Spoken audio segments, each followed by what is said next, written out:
Ontario, Canada. Black Beauty by Anna Sewell. Chapter 19. Only Ignorance. I do not know how long I was ill. Mr. Bond, the horse doctor, came every day. One day he bled me. John held a pail for the blood. I felt very faint after it and thought I should die, and I believe they all thought so too. Ginger and Merrylegs had been moved into the other stable so that I might be quiet, for the fever made me very quick of hearing. Any little noise seemed quite loud, and I could tell every one's footsteps going to and from the house. I knew all that was going on. One night John had to give me a draught. Thomas Green came in to help him. After I had taken it, and John had made me as comfortable as he could, he said he should stay half an hour to see how the medicine settled. Thomas said he would stay with him, so they went and sat down on a bench that had been brought into Merrylegs' stall, and put down the lantern at their feet, that I might not be disturbed with the light. For a while both men sat silent.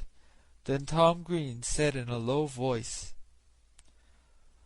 "I wish, John, you'd say a bit of a kind word to Joe. The boy is quite broken-hearted. He can't eat his meals, and he can't smile. He says he now knows it was all his fault, though he is sure he did the best he knew, and he says if Beauty dies no one will ever speak to him again. It goes to my heart to hear him. I think you might give him just a word. He is not a bad boy." After a short pause, John said slowly, "You must not be too hard upon me, Tom. I know he meant no harm. I never said he did. I know he is not a bad boy. But you see, I am sore myself. That horse is the pride of my heart, to say nothing of his being such a favorite with the master and mistress, and to think that his life may be flung away in this manner is more than I can bear. But if you think I am hard on the boy, I will try to give him a good word tomorrow. That is, I mean, if Beauty is better." "Well, John, thank you. I knew you did not wish to be too hard, and I am glad you see it was only ignorance."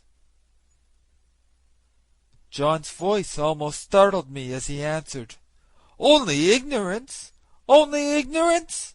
How can you talk about only ignorance? Don't you know that it is the worst thing in the world next to wickedness? And which does the most mischief, heaven only knows. If people can say, 'Oh, I did not know. I did not mean any harm,' they think it is all right. I suppose Martha Mulwash did not mean to kill that baby when she dosed it with Dalby and soothing syrups, but she did kill it, and was tried for manslaughter." "And serve her right, too," said Tom. "A woman should not undertake to nurse a tender little child without knowing what is good and what is bad for it." "Bill Starkey," continued John, "did not mean to frighten his brother into fits when he dressed up like a ghost and ran after him in the moonlight, but he did, and that bright, handsome little fellow, that might have been the pride of any mother's heart, is just no better than an idiot, and never will be, if he lives to be 80 years old. You were a good deal cut up yourselves, Tom, 2 weeks ago, when those young ladies left your hothouse door open, with a frosty east wind blowing right in. You said it killed a good many of your plants." "A good many?" said Tom. "There was not one of the tender cuttings that was not nipped off. I shall have to strike all over again, and the worst of it is that I don't know where to get the fresh ones. I was nearly mad when I came in and saw what was done." "And yet," said John, "I am sure the young ladies did not mean it. It was only ignorance." I heard no more of this conversation, for the medicine did well and sent me to sleep, and in the morning I felt much better. But I often thought of John's words when I came to know more of the world. End of chapter 19.